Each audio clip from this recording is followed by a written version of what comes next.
can find the students who are falling a bit behind, having trouble, not handing in their assignments, not turning up, just finding it hard, if you can find those early on and put support in, that's an immensely powerful strategy, especially if you're really assiduous about discovering the students that are a bit at risk and really assiduous at insisting that they take the help that you're providing them.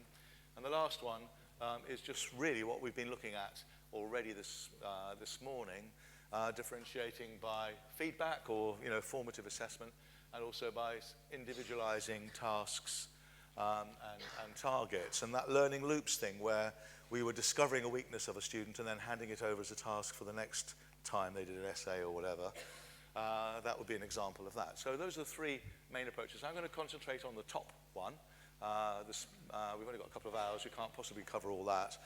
So we're going to look at the top one there, which is to differentiate by task, outcome, and time allowed. Although the time allowed links in with the next one down about support need. If a student isn't succeeding in a certain class, they should be given support and help. It doesn't have to come from you.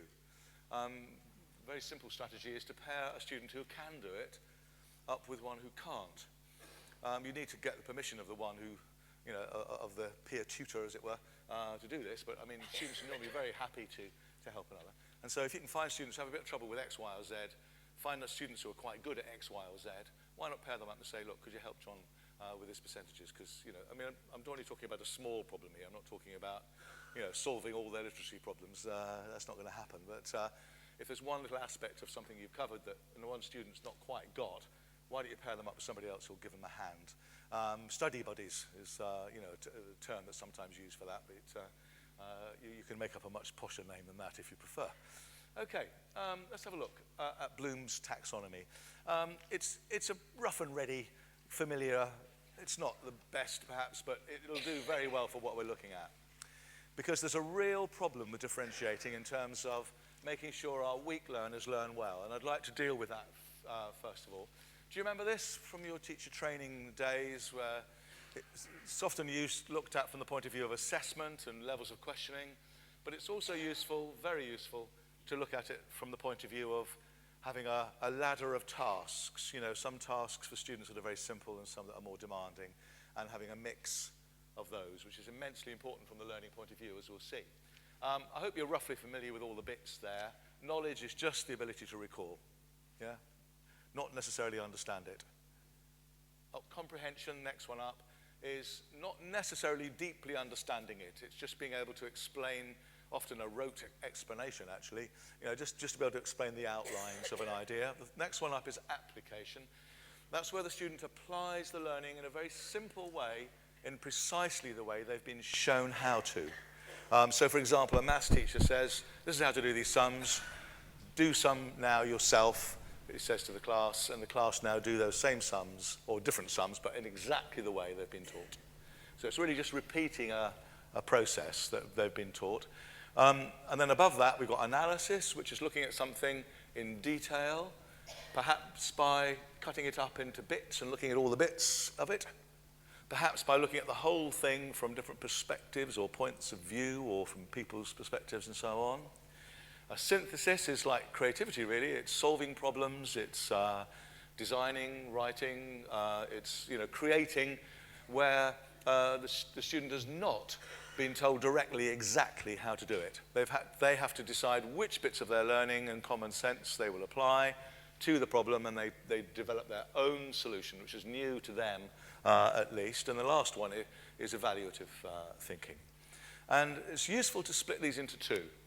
At the bottom, we've got tasks that largely ask the student to reproduce what they've been told or reproduce what they've been shown. Okay? So I show you how to do something, and then you reproduce that method of doing things. Yeah?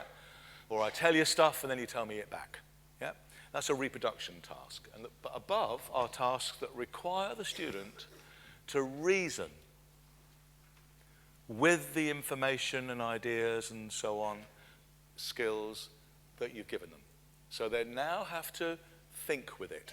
They're not allowed just to parrot back to you stuff that you've told them. I think it's about time for a test. So here we go.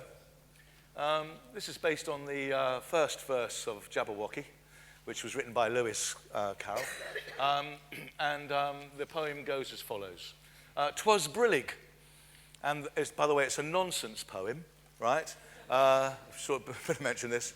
It's a nonsense poem. Most of the words in this poem have no meaning, okay? Have no meaning, and you're not expected to find a meaning for these words have got no meaning. So here we go. "'Twas brillig, and the slithy toves did gyre and gimble in the wabe. All mimsy were the borogoves, and the Mome Raths outgrabe." Okay, a very moving piece, I'm sure you'll agree. So here we are, 3 questions. By yourself, compare your answers with your pairs. Off you go. You've got 2 minutes. If you get stuck, read the poem terribly carefully. All right? If you get stuck, read the question very carefully.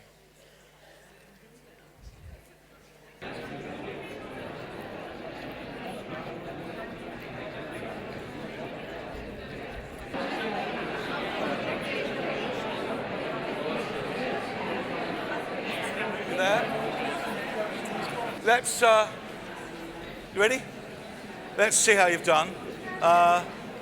Who'd like to give me the answer to the first one? What were the slithy toves doing in the wabe?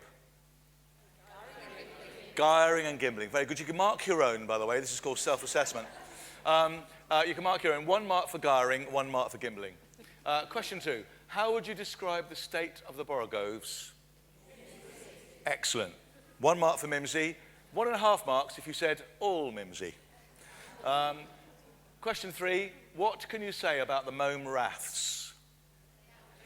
They outgrade. That's excellent. Okay. How many people got nearly all of those right? Could you just put your hand up?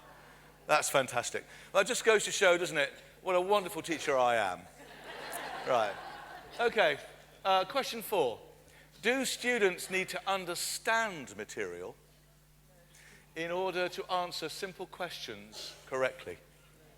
No. This is really worrying because in some classrooms you see this Jabberwocky going on. The teacher, tells them stuff, answers, gets stuff back, and the teacher thinks, hey, they've got this. They're all putting their hands up. They've all done this. 4 out of 4, fantastic. We can move on to the next topic, yeah? But actually all the students are doing is to reproduce stuff they've been told. They haven't necessarily formed their own understanding. They haven't linked it to their prior learning. They haven't made sense of it. They're just recalling phrases. They'll say Bessemer converter, and they'll know it's the answer, but they don't even know what the damn thing is because they're away that day, So they will actually go through these motions for you quite happily without actually understanding what they're doing. Okay, here's another question. Why were the borogoves mimsy? I'll just give you 30 seconds in pairs. Why were the borogoves mimsy?